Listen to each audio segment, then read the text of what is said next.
I used to think that distance was enough to heal old wounds. I believed if I moved far enough away, physically, emotionally, I could dull the memory of my parents' voices telling me I was worthless.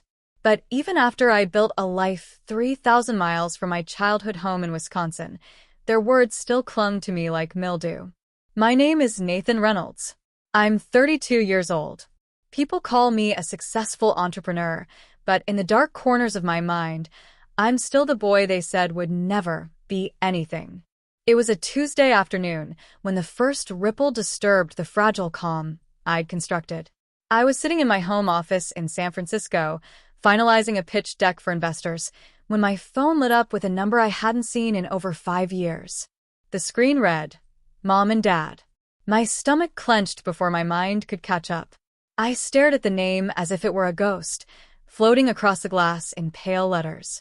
The normal impulse would have been to let it ring out, to pretend I hadn't seen it. I'd done that before, watched the calls come in and die quietly. But this time, a flicker of curiosity overtook the old bitterness. Why now? What possible reason could they have to break the silence? I picked up the phone, pressing it to my ear so hard my hand trembled. For a moment, there was nothing but the sound of breathing. Shallow, cautious, almost rehearsed. Hello.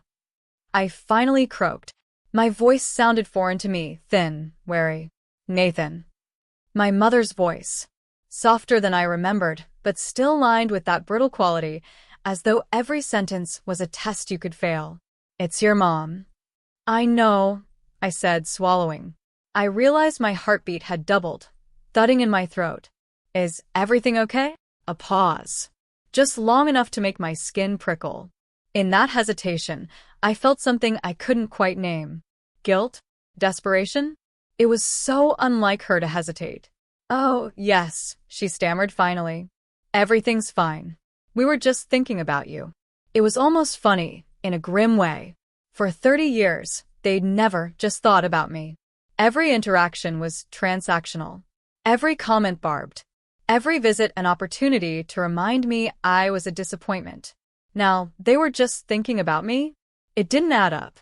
Behind her words, I could hear the faint hum of a television and the soft rattle of a window pane. I remembered that living room so clearly, the cracked leather couch, the stale smell of cigarettes, my father's voice booming over whatever program was on. That house had always been a place I wanted to escape. I'm in the middle of something, I lied. Is this urgent? No, she said quickly. We thought maybe you'd want to talk. It's been so long. So long. As if it were an accident. As if they hadn't been the ones to cut me out when I told them I was quitting my accounting job to start my own company. As if they hadn't laughed when I said I had a business plan. My father had literally shaken his head and walked out of the room, muttering, "Some people never learn." I closed my eyes, pushing back the old memories. My chair creaked under me. Outside the window, the sky was a dull, indifferent gray. Well, I said, trying to keep my tone neutral. I'm glad you're okay. There was another pause, this one even longer. I felt my patience fray. I almost hung up, but then I heard my father's voice in the background, low and muffled. My mother lowered her voice in response. I strained to hear. Told you he wouldn't just ask him. Something tightened in my chest. My throat went dry. I couldn't tell if it was anger or dread that made me feel like I was shrinking into my own skin. Nathan, she began again, her voice falsely bright. Are you doing well? Financially? There it was. The slip. The first crack in whatever performance they were staging. I'm fine, I said carefully. Why? Oh, no reason, she said quickly. Too quickly. Just curious. You know, people in town talk about you sometimes.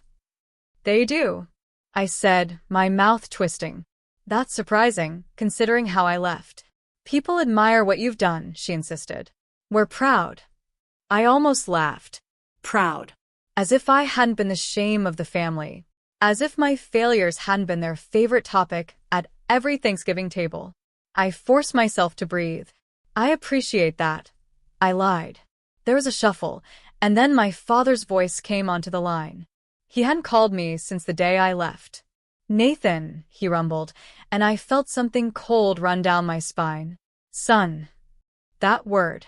It tasted like ash in my mouth. I swallowed hard. Dad, I said, surprised at how steady I sounded. You got a minute? I looked around my office. Modern furniture, a whiteboard covered in ideas, a photo of me shaking hands with the mayor at a charity event.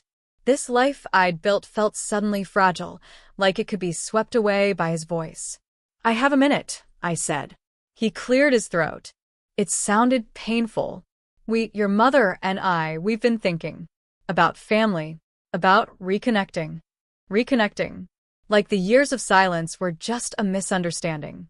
Like I hadn't spent nights wondering why I wasn't enough for them. What does that mean? I asked, my voice low. He hesitated. I could almost see him sitting in his recliner, his jaw working, his thick hands knotted together. When he spoke again, his tone had shifted, softer, almost pleading. It means it'd be good to see you sometime. I waited, expecting more. Some confession. Some explanation. But none came. That's all. I said after a moment. Another pause. For now, he said. I exhaled slowly. My palms were damp against the phone. I didn't know whether to feel relief or suspicion. Maybe both. Well, thanks for calling, I said finally. Sure, he grunted. Take care, my mother added, her voice drifting back onto the line. We'll talk soon. I ended the call without another word. For a long moment, I sat there in the hush of my office, the phone still in my hand. My heart was still hammering. A dull ache had begun behind my temples. Something felt unfinished, like they'd come to the edge of admitting something, but pulled back at the last second. I looked down at the phone screen, now blank and dark. My reflection stared back at me, tired, wary, older than I remembered feeling. I tried to tell myself I was overthinking it, that maybe they were just trying to reconnect. People change. Time softens edges. But even as I tried to believe that, the unease refused to leave me. It settled in the pit of my stomach, coiling tight. Later that evening, I tried to distract myself. I cooked dinner, poured a glass of wine, put on music. But the quiet moments between songs were filled with the echo of my father's voice, son, and the brittle edge of my mother's, financially. I replayed the conversation in my mind, searching for clues. Every pause, every carefully chosen word, every awkward silence. It didn't feel accidental. It felt like the start of something. The next morning, as I walked into my office, I noticed my hands were still shaking. That call had cracked something I'd worked so hard to seal away. And in the back of my mind, a voice I didn't want to admit was mine whispered, "They want something." I told myself it was probably nothing, that I was just imagining things like I always did when it came to them. But as I sat down at my desk, I realized I'd never been able to pretend with my parents. Not really. Something had changed. And whether I liked it or not, I knew this was only the beginning. I couldn't stop replaying the call in my mind. My mother's voice had that strange, high-pitched note she always used when she was trying too hard to sound casual. I sat on the edge of my bed, the phone still in my hand, and listened to the silence pressing against the walls of my tiny apartment. It smelled faintly of burned coffee and the second-hand curtains I'd never bothered to replace. I thought about how many times I'd imagined this moment, some scenario where they would have to acknowledge I wasn't the failure they'd always claimed. But instead of feeling triumphant, I felt a kind of dull apprehension I couldn't name. It was like I'd been waiting for this, but it had arrived in the wrong shape, at the wrong time. I tried to shake it off. Maybe I was just projecting old wounds onto a simple phone call. Maybe I was imagining the desperation that threaded through my mother's tone. After all, it wouldn't be the first time I'd heard something that wasn't there. I had grown up bracing for disappointment, my brain trained to expect the worst from them. But the next morning, the first clue arrived in an envelope. It was addressed in my father's tight, slanted handwriting. I turned it over in my hands 3 times before I opened it. Inside was a single sheet of paper, a polite invitation to dinner. No mention of why they were reaching out after nearly 2 years of complete silence. No apology. No explanation. Just, we'd love to see you. Friday, 7 p.m. Please let us know. I set the letter on the kitchen table and stared at it. For a moment, I felt an old ache flare behind my ribs, a reminder of every time I'd wished they'd simply say they were proud of me.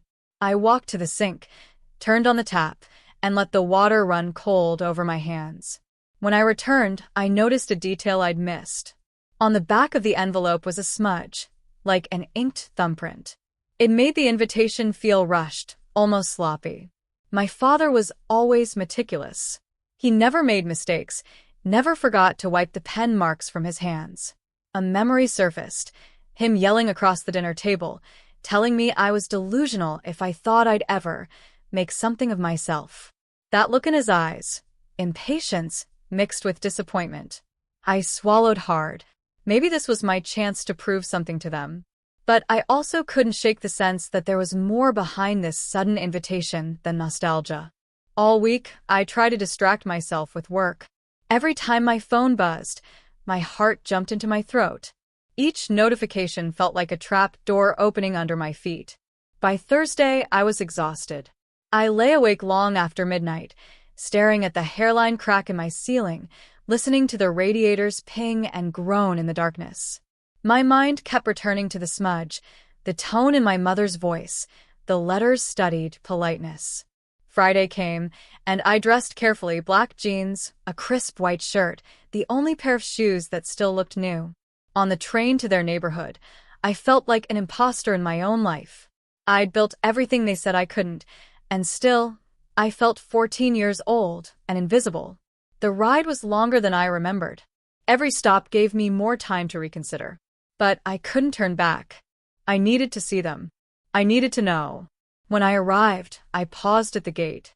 Their house looked unchanged. 2 stories of beige siding, a roof that always seemed on the verge of caving in. Even in my success, I'd never quite escaped the gravity of this place. I took a deep breath and knocked. My father opened the door. His eyes darted over my shoulder before settling on my face, as though he half expected someone more important to be standing behind me. He forced a smile that didn't reach his eyes. "Come in," he said, stepping aside. Inside, the house smelled of stale air and something sweet, like bread going bad. My mother emerged from the kitchen, wiping her hands on a dish towel. She looked smaller than I remembered, her posture folded inward. "Hi," she said. Her voice wavered. "Hi," I replied. We sat in the living room, where nothing had changed: the old beige couch, the faded rug, the photographs of my brother and sister lining the mantel. My own pictures were conspicuously absent, as always. They asked about my work, careful, probing questions that didn't quite disguise their curiosity about my income. My mother's hands trembled when she passed me the plate of rolls. That was the second clue. She'd always prided herself on her perfect control. Seeing her so visibly shaken unsettled me more than any insult ever had. I sipped my coffee, feeling like we were all actors in a play that no one had rehearsed. When my father cleared his throat, I knew he was about to say something rehearsed. "So," he began, eyes fixed on the coffee table. We're glad you came. It's been a long time." I nodded but didn't answer. My mother wrung her hands. We thought you should know that things haven't been easy here." My pulse quickened. "What do you mean?" My father's jaw tightened. "The company, well, you know how the market's been. We've had some setbacks. And the house. The house." He looked at me then, his gaze full of something I couldn't name. Regret? Resentment? Fear? "It may not be ours much longer," he said flatly. I set my cup down carefully. My hands were trembling. A part of me wanted to feel triumphant, to throw their words back at them. But mostly, I felt a cold sadness I hadn't anticipated. "Why are you telling me this now?" I asked quietly. They exchanged a glance that made something tighten in my chest. "We thought," my mother began, her voice cracking, "you might be willing to help. Just until we can get back on our feet." For a moment, no one spoke. The only sound was the clock ticking on the mantel, loud and insistent. I looked around the room, at the evidence of a lifetime spent proving me wrong. The trophies that weren't mine, the photographs I wasn't in. I felt like I was standing on the edge of something enormous, a precipice I hadn't known existed. "I'll think about it," I said finally, my voice low. The relief on their faces was immediate, and that was the third clue. They hadn't invited me home to make amends. They'd invited me because they needed something. As I left that night, my mother gripped my hand, her eyes glossy. "Thank you for coming," she whispered. I nodded, but inside, a part of me had already shut down. I understood then that whatever I decided to do, nothing between us would ever be the same again. And yet, as I walked to the train station, I couldn't stop replaying the way my father's voice had cracked when he said the word help. For the first time in my life, they needed me more than I needed them. But that didn't make me feel powerful. It made me feel afraid. I still remember exactly how it felt to sit on the edge of my couch that evening, the phone trembling in my hand, a pit yawning open in my stomach. The day had been strangely quiet, almost mocking me with its normalcy. Outside, the summer light was slipping behind the apartment buildings across the street, the windows going dark one by one like eyes closing in judgment. I'd been expecting some sort of follow-up to that last call from my mother, some convenient excuse to pretend nothing happened, but nothing had come all day. No text. No email. Just silence so thick I felt like I was choking on it. I replayed her voice message over and over, trying to parse the tone that lay hidden under her rehearsed composure. She'd said, "We should talk soon. There are things you deserve to know." Her voice wobbled at the end, as if she were about to say something else but thought better of it. For years, I'd fantasized about them calling me to apologize.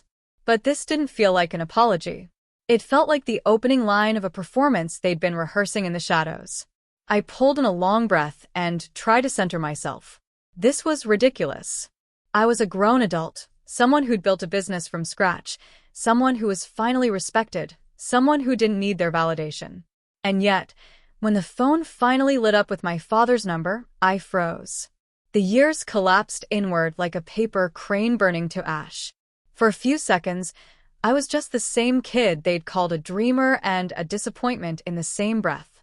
The same kid who'd sat alone in his room after every argument, wondering why nothing he did was ever enough. I forced my thumb to hit accept. "Hello." My father cleared his throat. "Hi. Are you busy?" That single hesitation was enough to shatter the illusion of the man I'd once believed was unshakable. He sounded smaller somehow, as if life had sanded down all the bluster and smug certainty. My heart pounded in my ears. "No," I said, though it came out harsher than I intended. "Not busy." He took a breath. I imagined him standing in their kitchen, hand pressed flat to the counter, searching for the right words. My mother must have been listening, pacing in the background. I pictured her mouthing instructions. "Tell him this, don't say that," as if they could choreograph my forgiveness. "There's no easy way to say this," he began. "But we're in some trouble." I didn't respond. I let the silence stretch out so he'd have to fill it himself. "Financial trouble," he clarified. It's complicated." I closed my eyes. Complicated. The same word they'd always used to dismiss my questions when I was young, whenever I asked why money seemed to vanish or why there was shouting behind closed doors. Complicated had been the excuse for everything. Back then, I hadn't been old enough to call it what it was: avoidance. Cowardice. "How bad is it?" I said, evenly. He hesitated again. "Bad enough that we may lose the house." I leaned back, feeling the wall behind me like a cold reassurance. So it was true. All those little hints, my mother's forced cheerfulness, the uncharacteristic overtures of affection, had been breadcrumbs leading here. They hadn't come to make amends. They'd come because they had nowhere else to turn. "Why are you telling me this now?" I asked. My voice was softer this time, though I hated that it sounded a little like pity. "After everything, why me?" There was a rustle. He must have handed the phone to her, or maybe she'd grabbed it from him. "Because you're the only one who can help," she said, her voice barely above a whisper. You've done so well, and we're proud of you. We always have been." I laughed. I couldn't help it. It came out raw and ugly, echoing off the walls. Proud? Is that what you're calling it now? She flinched, at least I imagined she did. I knew her silences, as well as I knew my own breathing. That silence was guilt. Don't do this, she pleaded. Don't make this harder than it is. I'm not the one who made it hard, I said. My hand was shaking again, but this time I didn't try to hide it. You told me I'd never make it. You laughed when I left. You called me a fool. We were scared, she whispered. You have to understand. Understand what? That your fear gave you the right to humiliate me. No, she said, voice cracking. That your leaving proved we were wrong. It hung there between us, the closest thing to an apology I'd ever heard. And yet it felt hollow. Not because I hadn't needed to hear it, but because I knew she wouldn't have said it if she hadn't needed me now. I let out a slow breath, pressing my palm to my forehead. My chest felt too tight. What exactly do you want? I asked finally. Her voice steadied. We need a loan. Just enough to catch up on the mortgage and settle some debts. We'll pay you back. I almost laughed again, but I swallowed it. There was no humor here. Just a grim recognition of how life can twist itself into an irony so sharp it draws blood. How long have you known this was coming? I asked. A while, she admitted. But your father, he was too proud to tell you. I almost told her that was rich coming from him, but I bit back the impulse. I didn't need to score points. The truth was speaking for itself now. Why didn't you call my brother? I asked, though I already knew. My brother's business had failed spectacularly 2 years ago. He'd been the golden child, the heir to all their expectations, and he was just as broke as they were. He can't help, she said quietly. Of course he couldn't. A strange, cold clarity settled over me. All my life, I'd been the expendable one, the expendable dreamer. And now I was the only one standing. You know, I murmured, there was a time I would have given anything for you to believe in me. I know, she whispered. I'm sorry. I didn't respond. I ended the call without another word. I sat there for a long time, staring at the phone on the coffee table. 1,000 memories crowded in, birthdays forgotten, report cards ignored, the way they'd laughed when I told them I wanted to start my own company. I saw myself at 16, sitting in the hallway outside my father's study, listening to him tell a neighbor that I was wasting my time, that I'd probably come crawling home in a year. And now, it was them who were crawling. I should have felt triumphant. Part of me did. But underneath that was something heavier, a grief so deep it almost swallowed the satisfaction. Because I finally understood that their failure didn't erase my pain. It didn't change who they'd been to me all those years. It only proved that even the people who try to break you are sometimes too weak to stand on their own. I thought about ignoring them, about letting them drown in the consequences they'd created. But then I remembered the nights I'd lain awake wondering if they were right. If I was just a fool chasing a fantasy. If I'd ever be worth anything. I was worth something now. More than they could ever have imagined. And maybe that was the most dangerous truth of all. For the next 2 days, I didn't answer their calls. I let the messages pile up. Please, apologies, veiled threats, then more apologies. The desperation in their voices shifted with each recording, like watching someone bargaining with a god they'd never believed in until the storm came. On the 3rd morning, I finally picked up the phone when it rang. Hello, I said, my voice calm. My father exhaled shakily. Son, we can't, please. We're out of time. I closed my eyes. And in that moment, the last illusions between us burned away. They didn't love me because I'd proven them wrong. They needed me because they'd proven themselves wrong. And now they couldn't undo it. When I finally agreed to meet them, I chose the place I knew would make them uncomfortable, the rooftop cafe downtown, overlooking the skyline they always said I'd never be part of. My mother walked in first, her eyes darting around nervously, as if someone might see her there with me. My father trailed behind, thinner than I remembered, clutching a worn leather wallet I knew was empty. I didn't stand up. I wanted them to feel that imbalance, that shift in gravity. For once, they were the ones who had to climb the hill to meet me. My heart slammed so hard in my chest that I felt it in my throat, but I forced my expression to stay cold. They sat across from me. For a moment, none of us spoke. We just listened to the hum of the city, the clatter of dishes, the murmur of other conversations. It struck me that all my life I had craved this moment, the chance to look them in the eyes and ask why I was never enough. But now that it had arrived, it felt hollow. My father cleared his throat. "I suppose you know why we asked you here." I watched his hands tremble as he folded and refolded a napkin. "I think I do," I said. My voice was steady, but inside, I was shaking with 1,000 memories, him yelling that I was wasting my life, her sighing whenever I walked into the room. We never intended to make you feel like," my mother started, her eyes shimmering with the tears she'd withheld for decades. "Like what?" I interrupted, my voice sharper than I intended. "Like a disappointment? Like a burden? Like I was something you had to tolerate until I failed?" Silence again. A long, yawning gulf of it. My father looked away first, as if he couldn't bear the reflection of himself in my expression. My mother swallowed, her throat working like she was trying to keep her excuses down. "We were hard on you because we thought it would make you strong," she said finally, her voice breaking. "We thought if we didn't push you, you'd never." "Never what?" My voice was low. "Never become the person you could brag about? Never make enough money that you'd finally respect me?" She flinched. My father's gaze snapped back to me, hardening, as if he'd decided that the only way to survive this humiliation was to pretend he was still in control.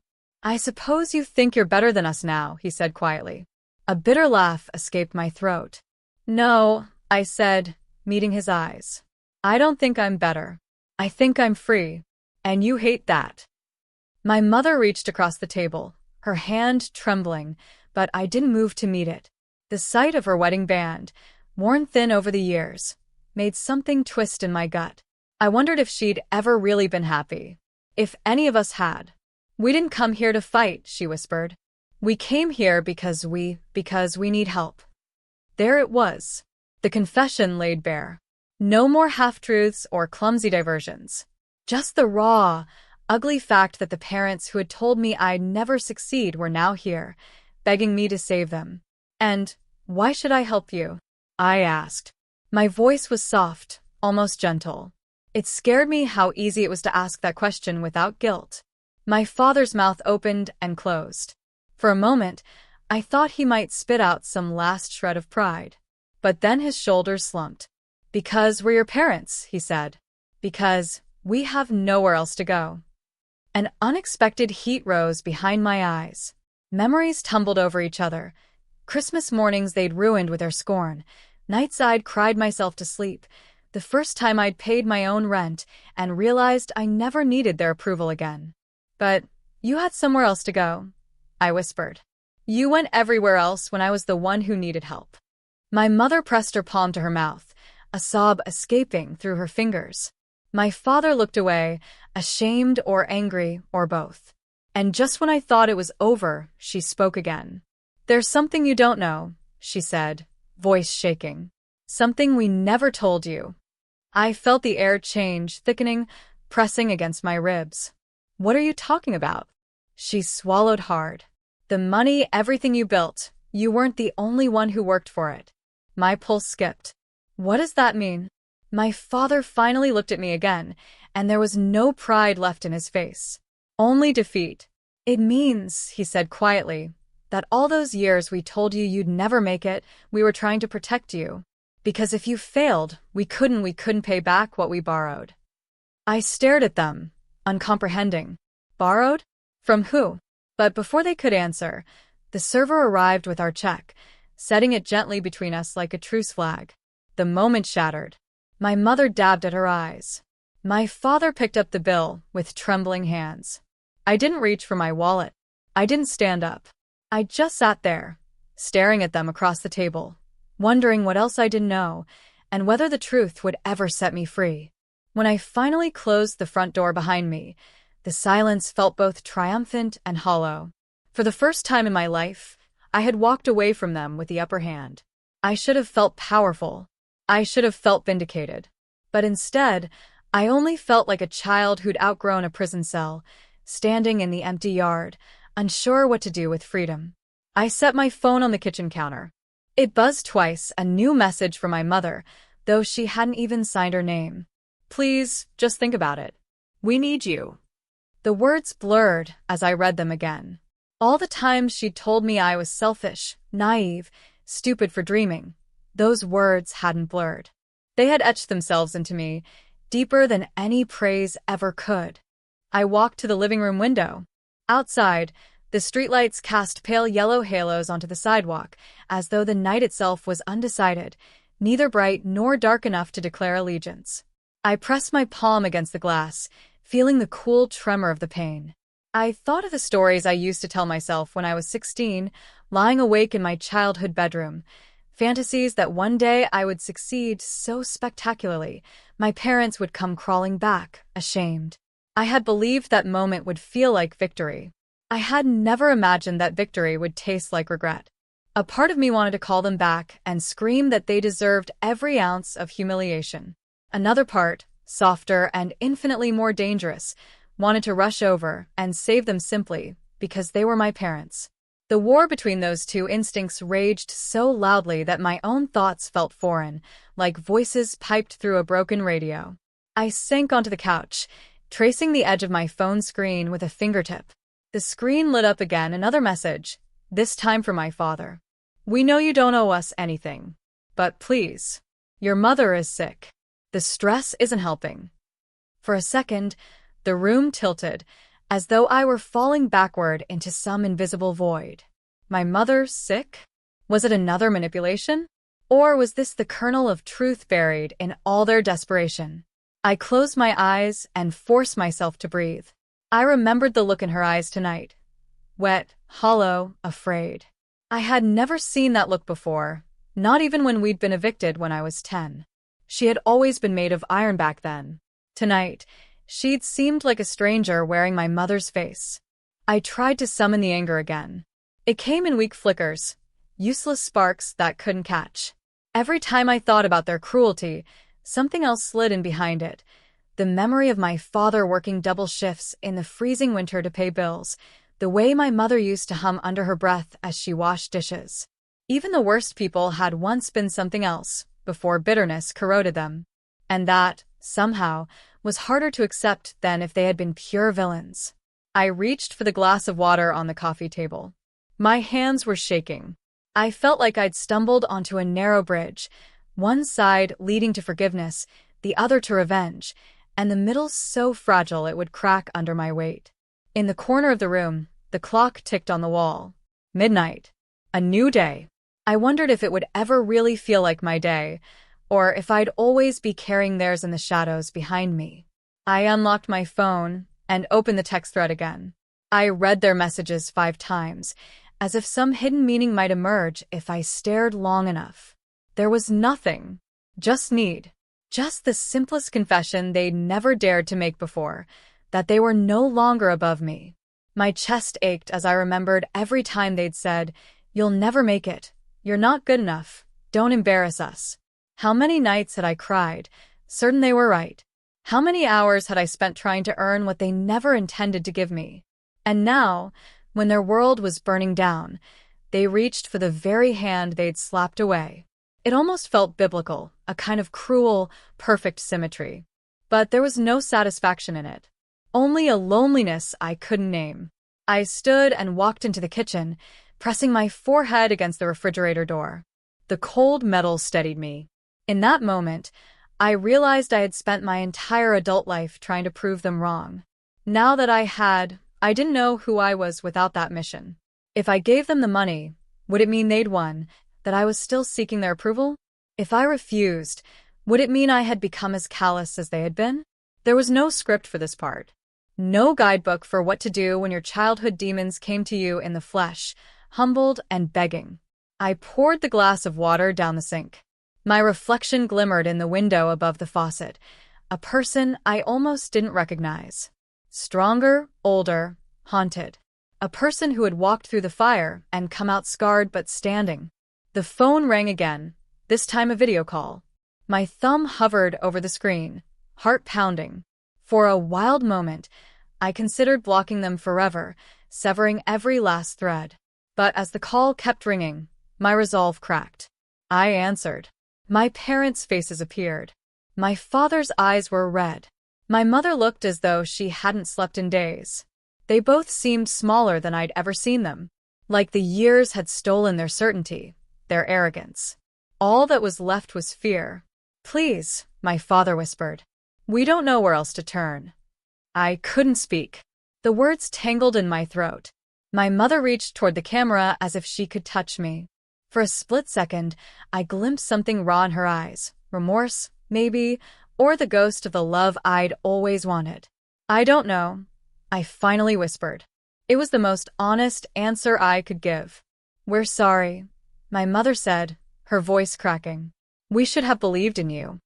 The admission struck me harder than any insult. I almost hung up. Almost. But something kept me frozen, watching them through the screen.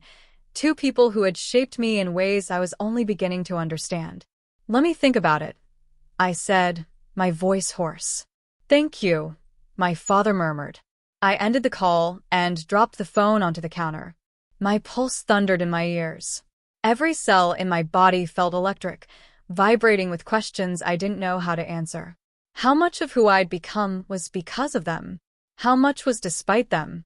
And could I ever forgive them enough to save them from the ruin they'd created? The house was silent again. I walked to the window one last time. Outside, the wind stirred the leaves on the sidewalk. I closed my eyes and tried to imagine a future without the weight of their judgment, a life that belonged only to me. In the darkness behind my eyelids, I saw it, a glimmer of something like peace. But when I opened my eyes, the unease returned. Because the truth was, no matter how far I'd come, a part of me would always be the child who wanted their love. I knew that when I woke up tomorrow, the choice would still be there, waiting for me like a question I could never fully answer. Just as I turned away from the window, my phone lit up again with a new message. For words that felt like a cold hand closing around my heart. "We know your secret,"